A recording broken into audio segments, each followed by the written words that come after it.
श्री शिवाय नमस्तुभ्यम दोस्तों, आप सभी लोग जानते हैं कि 23 सितंबर 2025 यानी मंगलवार के दिन नवरात्रि की द्वितीया तिथि पड़ रही है दोस्तों। और ये वो मंगलवार है जो नवरात्रि महीने में पड़ने वाला सबसे बड़ा मंगलवार द्वितीया तिथि है, क्योंकि ये नवरात्रि महीने में पड़ रहा है। और आप सभी लोग जानते हैं कि नवरात्रि का महीना 22 सितंबर से शुरू होकर 2 अक्टूबर तक चलेगा। गुरुजी ने कहा कि इस नवरात्रि महीने का अपना एक अलग महत्व होता है।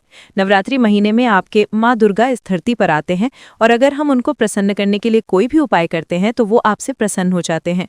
तो दोस्तों, इस मंगलवार के दिन आपको ये उपाय अवश्य ही करना चाहिए। और दोस्तों, आप सभी लोग जानते हो 23 सितंबर मंगलवार नवरात्रि द्वितीया तिथि का अगर सबसे बड़ा कोई उपाय है तो वो 3 हरी इलायची वाला उपाय है। तो दोस्तों, इस मंगलवार द्वितीया दिन आप लोगों को इस 3 हरी इलायची वाला उपाय को जरूर करना है। बहुत सारे लोग होंगे जिन लोगों ने इस उपाय को ना किया हो, मतलब पूरा साल निकल गया, उन्होंने किसी भी दिन इस 3 हरी इलायची वाला उपाय को ना किया हो। पर दोस्तों, आपके पास एक आखिरी मौका बचा हुआ है जो कि 23 सितंबर मंगलवार द्वितीया तिथि के दिन है। तो इस दिन आप लोगों को इस वाले उपाय को जरूर कर लेना है। भले ही आपने पूरे साल भर इस उपाय को ना किया हो, अगर आपने इस नवरात्रि महीने की द्वितीया तिथि के दिन अगर इस वाले उपाय को कर लिया तो आपको इस उपाय को करने का वो फल मिलेगा जिसकी आपने कभी कल्पना भी ना करी होगी। इसीलिए आप लोग इस वाले उपाय को एक बार जरूर कर लेना ताकि आप लोगों के हाथ से ये मौका ना जा सके और आपको इस उपाय को करने का फल मिल सके। दोस्तों, ये उपाय पंडित जी ने अपनी अभी की ही शिवा महापुराण की कथा में बताया है, जिस उपाय को आज हम आपको बहुत अच्छे से बताने वाले हैं। इस वीडियो को देखने के बाद इस उपाय को समझने के लिए आपको कोई और वीडियो को देखने की जरूरत नहीं पड़ेगी। तो चलिए दोस्तों, उपाय को शुरू करते हैं। देखिए, ये इस नवरात्रि महीने के मंगलवार के दिन ये इतना खास होता है, इतना महत्वपूर्ण होता है। देखा गया है कभी कभी बड़े बड़े पूजा पाठ अनुष्ठान से जो मनोकामना पूर्ण नहीं होते, वह नवरात्रि महीने के दिन एक छोटे से उपाय करने से ही आपकी मनोकामना पूर्ण हो जाती है। और बहुत सारे लोगों ने इस उपाय को किया भी है और उनको इस उपाय को करने का फल भी जरूर मिला है। अगर आप लोग भी इस उपाय को करना चाहते हैं तो आप इस उपाय को पहले अच्छे से समझ लेना, सुन लेना, उसके बाद करना, आपको इस उपाय का फल जरूर मिलेगा। और इस उपाय को कर लेने से आपके घर में चाहे किसी भी प्रकार की दुख और समस्या क्यों न चल रही हो, आपको उसका कारण भी नहीं पता है कि भाई ये समस्या किस कारण से चल रही है। उसका कुछ भी कारण हो सकता है, जैसे पितृदोष हो सकता है या किसी भी तरह का मंगल दोष भी हो सकता है। तो इस दिन आप लोगों को 3 हरी इलायची वाला उपाय कर लेना है। ये एक ऐसा उपाय है जिस उपाय को अगर किसी विशेष दिन पर किया जाए तो भाई उस विशेष दिन का जो है वह तो हमें मिलता ही मिलता है, पर हमने उस दिन पर इस 3 हरी इलायची वाला उपाय को किया है तो हमें उससे भी बड़ा फल मिलता है और फल बहुत जल्दी मिलता है, क्योंकि आप इस उपाय को बहुत ही बड़े और विशेष दिन पर कर रहे हो। तो चलिए उपाय के बारे में बात करते हैं, लेकिन उससे पहले आप लोगों को ये जानना आवश्यक है कि आखिर ये उपाय किस समय करना है, किसको करना है और कैसे करना है। तो चलिए हम आगे आपको वीडियो में एक एक करके बता देते हैं, लेकिन उससे पहले अगर आप लोग हमारे चैनल पर नए हैं तो हमारे चैनल को सब्सक्राइब कर लेना और इस वीडियो को लाइक करके कमेंट बॉक्स में श्री शिवाय नमस्तुभ्यम ओम नमः शिवाय जरूर टाइप कर देना। तो दोस्तों, इस 3 हरी इलायची वाला उपाय को हमें इस नवरात्रि मंगलवार द्वितीया के दिन कैसे करना है, किसको करना है, किस समय करना है और कहां पर करना है, ये सारे सवालों के जवाब आपको इस वीडियो में मिल जाएंगे। और जो ये वीडियो देखेगा भाई उसको 3 हरी इलायची वाला उपाय जरूर करना चाहिए, क्योंकि इस दिन हरी इलायची का भी बहुत ही बड़ा और विशेष महत्व होता है। और जब बात आ जाए 3 हरी इलायची वाला उपाय की तो ये सोने पे सुहागा वाली बात हो जाती है और यह एक बहुत ही बड़ा उपाय हो जाता है इस नवरात्रि मंगलवार द्वितीया का। तो अब दोस्तों, इस 3 हरी इलायची वाला उपाय को आखिर करना किसको है, सबसे पहले हम लोग वह बात जान लेते हैं। तो देखो, घर की जो बड़ी माताएं बहनें होती हैं, उन माताओं बहनों में से कोई भी एक बड़ी माता बहन इस वाले उपाय को कर सकती है। और दोस्तों, अगर आप चाहें तो अपने घर में से सभी सदस्यों को भी इस उपाय को करवा सकते हैं। अगर किसी व्यक्ति की खुद की कोई मनोकामना है, खुद की कोई दुख और परेशानी है जो कि वह खुद अपने लिए ही करना चाहता है इस वाले उपाय को, तो वह खुद अपने लिए भी कर सकता है। बाकी अगर कोई घर में से ऐसा है जो कि अपने पूरे घर परिवार की सुख और शांति के लिए वाला उपाय करना चाहता है तो भाई वह भी कर सकता है, उसमें भी कोई दिक्कत वाली बात नहीं है। कहने का मतलब ये है कि इस उपाय को हर एक सदस्य भी कर सकता है और पूरे घर परिवार के सदस्य के लिए घर की बड़ी माताओं बहनों में से कोई एक माता बहन भी कर सकती है। माताएं बहनें अगर घर में उपस्थित ना हो या वो ये वाला उपाय न कर रही हो तो फिर घर का कोई भी बड़ा सदस्य भी इस 3 हरी इलायची वाला उपाय को कर सकता है, चाहे फिर वो पुरुष ही क्यों ना हो, उसमें कोई भी दिक्कत वाली बात नहीं है। उसके बाद में दोस्तों, जो अगला प्रश्न निकल कर आता है वो ये आता है इस उपाय को लेकर कि आखिर उस उपाय को हमें किस समय करना है, सुबह के समय करना है कि शाम के समय करना है। तो देखो, इस वाले उपाय को आप लोग सुबह के समय भी कर सकते हो और शाम के समय प्रदोष काल में भी कर सकते हो। अब अगर आप पूछोगे साहब सबसे उत्तम समय कौन सा रहेगा इस 3 हरी इलायची वाला उपाय को करने का, तो हम आपसे बस यही कहेंगे कि इस उपाय को आप सुबह के समय करेंगे तो ज़्यादा बेहतर होगा। बाकी अगर शाम के समय भी करेंगे तो भी अच्छा होगा, उसमें कोई भी दिक्कत वाली बात नहीं है।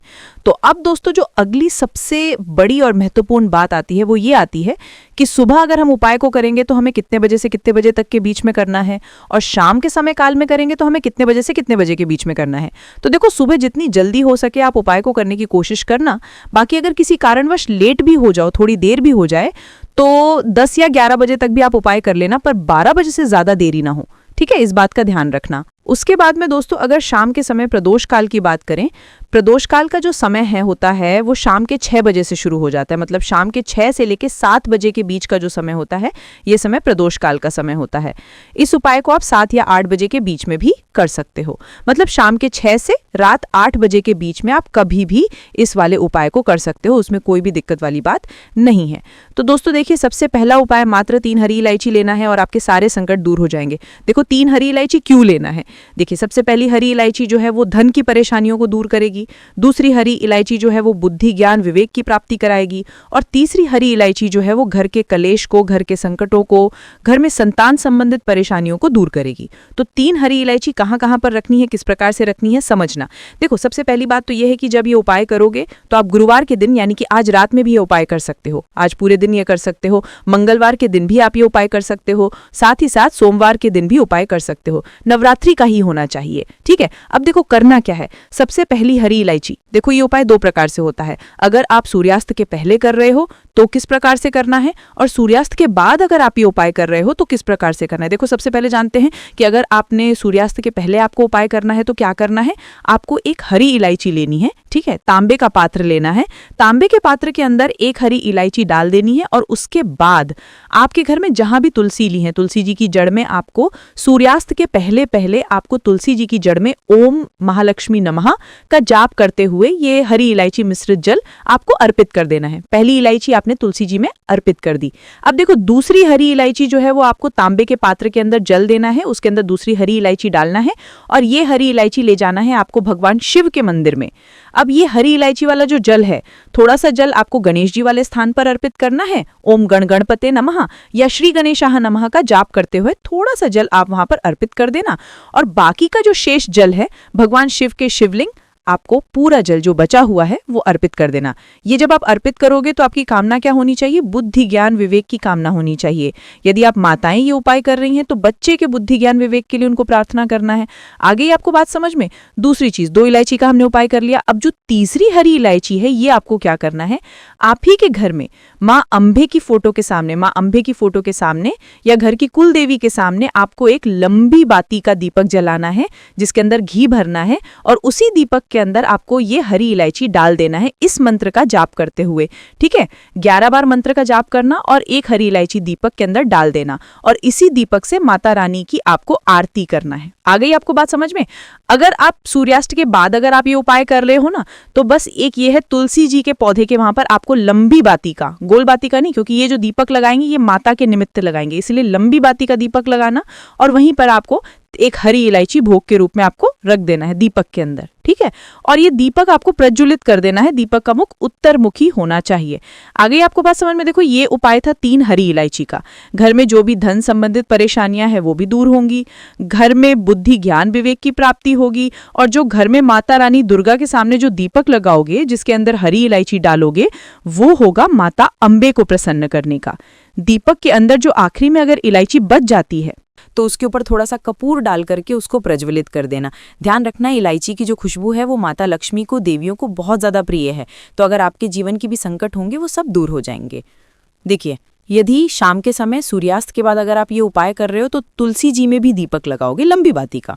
अब माता रानी के सामने तो दीपक आपको लंबी बाती का लगाना ही है, जो कि आपको घर में लगाना है, और भगवान शिव के मंदिर में अगर आपको जल अर्पित नहीं करने देते हैं, क्योंकि देखो श्रृंगार हो जाता है तो जल अर्पित नहीं करने देते, तो वहां पर आप गोल बाती का दीपक लगाना और उसके अंदर एक हरी इलायची डालना, और बुद्धि ज्ञान विवेक की प्राप्ति हो ऐसी आप कामना कर सकते हैं।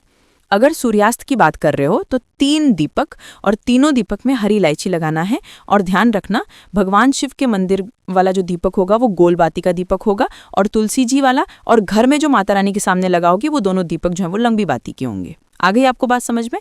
तो ये पहला उपाय आपको करना है। ये देखो, पहला उपाय भगवान शिव के मंदिर का जो दीपक होगा वो बुद्धि ज्ञान विवेक की प्राप्ति कराएगा। माता रानी का जो दीपक होगा वो धन की प्राप्ति कराएगा, और साथ ही साथ आपके घर में जो दीपक जलेगा वो घर के क्लैश को दूर करेगा। तो ये उपाय आपको करना ही करना है, बहुत ही प्यारा सा उपाय है। तो देखो, ये हो गया पहला उपाय। अब हम बात करते हैं दूसरे उपाय की, जो कि आपको आम के पत्तों से करना है। कैसे करना है समझो। आपके जीवन का सारा कर्ज उतार देंगे। किसी भी प्रकार की आपको परेशानी है, धन संबंधित है, तो बिल्कुल ध्यान से आप समझने की कोशिश करना। अगर आपको धन की बहुत ज़्यादा कमी है, यानी कि आपके घर में पैसा टिकता ही नहीं है, स्थिर लक्ष्मी का वास नहीं है, वैभव लक्ष्मी का वास नहीं है, और आप चाहते हैं कि आपके घर में अष्ट लक्ष्मी का वास हो, ठीक है। साथ ही साथ अगर आपका कोई पैसा खाकर बैठ गया है और आपका जो पैसा है वो दे नहीं रहा है, तो आपको बहुत ही सुंदर सा उपाय करना है। देखिए क्या दिख रहा है स्क्रीन पर, आम के पत्तों का गुच्छा, ठीक है। इसमें कितने पत्ते दिख रहे हैं आप देख सकते हैं, ठीक है। आपको 11 पत्ते ऐसे करके तोड़ करके लेकर के आना है। कैसे तोड़ कर लेकर के आएंगे? पत्तों को यहां से नहीं तोड़ना है, ठीक है। पत्ते पूरे, मतलब पूरी डंठल, आप पूरा गुच्छा तोड़ करके लेकर के आना है, ठीक है। और पत्ते ऐसे लेकर के आना कोमल वाले, ठीक है। कड़क वाले जो पत्ते आते हैं ना वो मत लेकर, जो नए पत्ते होते हैं, ताजे पत्ते, उनको लेकर के आना है, ठीक है। डंठल पूरी ऐसी तोड़ना गुच्छे सहित, तो पत्ते अपने आप निकल कर आ जाएंगे। अब आपको क्या करना है, इन सभी पत्तों को आपको निकाल देना है, ठीक है। 11 पत्ते हो तो बहुत ही अच्छी बात है, 9 पत्ते हो तो भी आप इन 11 पत्तों की आपके घर में आप तोरण भी बांध सकते हैं। यदि आप तोरण नहीं बांधना चाहते तो ये जो पत्ते हैं वहीं पर आम के पेड़ के नीचे आपको रख देना है। विशेष ये जो उपाय है आम के पत्तों का नहीं है। आम के पत्तों का अगर आपको तोरण बनाना है तो आप बना सकते हैं, लेकिन ये विशेष उपाय जो है वो आम की लकड़ी का उपाय है। देखो ये जो पूरी लकड़ी दिख रही है, इस लकड़ी को आपको तोड़ना है। आप जब इसे तोड़ेंगे तो इसे 11 भाग में आपको तोड़ लेना है, बरोबर की साइज में होगी तो बहुत ही अच्छी बात है। आपको तोड़ करके इसका का गुच्छा तैयार कर लेना है, ठीक है। देखो वीडियो के अंदर पूरा विस्तार से बताने का प्रयास किया है। अब इसके ऊपर आपको जो सूत आता है ना, सूत का धागा, वो आपको लपेट लेना है 11 बार, ठीक है। अब आपको लेना है शहद, ठीक है। अब आपको जाना है भगवान शिव के मंदिर में।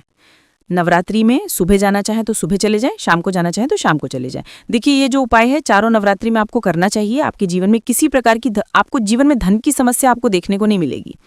देखिए अब आपको क्या करना है, जो शहद है वो लकड़ी के आगे वाले जो हिस्से में है ना, आपको शहद लगा देना है। और आपको ये जो लकड़ी है पूरे उस तरफ पूरा शहद लगा देना है, और ये जो लकड़ी है आपको माता अशोक सुंदरी वाले स्थान पर आपको रख देनी है। देखो वीडियो के अंदर बताने का प्रयास किया है, ये माता अशोक सुंदरी वाला स्थान है। यहीं पर आप ये लकड़ी का गुच्छा रखेंगे। शहद वाला हिस्सा जो होगा वो भगवान शिव के इधर होना चाहिए, और सादा सिंपल जो हिस्सा होगा वो जलाधारी तरफ होना चाहिए। अब आपकी जो भी इच्छा है वो आपको माता अशोक सुंदरी से कहना है, भगवान शिवा से कहना है कि ये मेरा पैसा लौटा नहीं रहा है, हमारे घर में स्थिर लक्ष्मी का वास करो, हमारे घर में धन की समस्या जो है उसे दूर करो। आपकी जो भी विशेष मनोकामना है, जो भी इच्छा है, धन से जुड़ी हुई होनी चाहिए वो इच्छा, ठीक है, वो आपको बोल देना है। अब आप क्या करेंगे, एक सफ़ेद रंग का रुमाल लेना, ठीक है, सफ़ेद रंग का रुमाल लेना, और जो शहद आपने लकड़ी पर लगाया था वही शहद थोड़ा सा आपको निकाल करके, थोड़ा सा बिल्कुल निकालना है, और उसे आपको कपड़े में ले लेना है, ठीक है। अब इस कपड़े को लेकर के आपको घर पर आ जाना है। देखो हो सके तो नया रुमाल हो तो बहुत अच्छी बात है, नहीं तो आप कोई भी छोटा सा कपड़ा भी ले सकते हैं, सफ़ेद कपड़ा। अब इसकी पोटली आपको आपके घर पर रख देनी है, और जो भी आपको पैसा नहीं दे रहा है उसे आपको फ़ोन लगाना है। निश्चित ही वो आपके जो पैसे हैं वो दे करके जाएगा, और आपके घर में जो भी धन संबंधित परेशानियां हैं, ये पोटली आपको घर पर रखनी है आपके घर के मंदिर में। आपके जीवन में जो भी धन संबंधित परेशानियां हैं वो इससे निश्चित ही दूर होगी। तो ये उपाय बहुत ही खास है। तोरण बनाना चाहे आम के पत्तों का है तो बना लीजिए, क्योंकि नवरात्रि बहुत ही पावन होती है, और आप तोरण भी बना सकते हैं। और इस प्रकार से यह लकड़ी का उपाय आपको करना है। तो दोस्तों ये थे पूज्य गुरुजी द्वारा बताए गए कुछ बहुत ही खास। अगर आपको जानकारी अच्छी लगी हो तो वीडियो लाइक करें। मिलते हैं फिर एक नए वीडियो के साथ। श्री शिवाय नमस्तुभ्यम।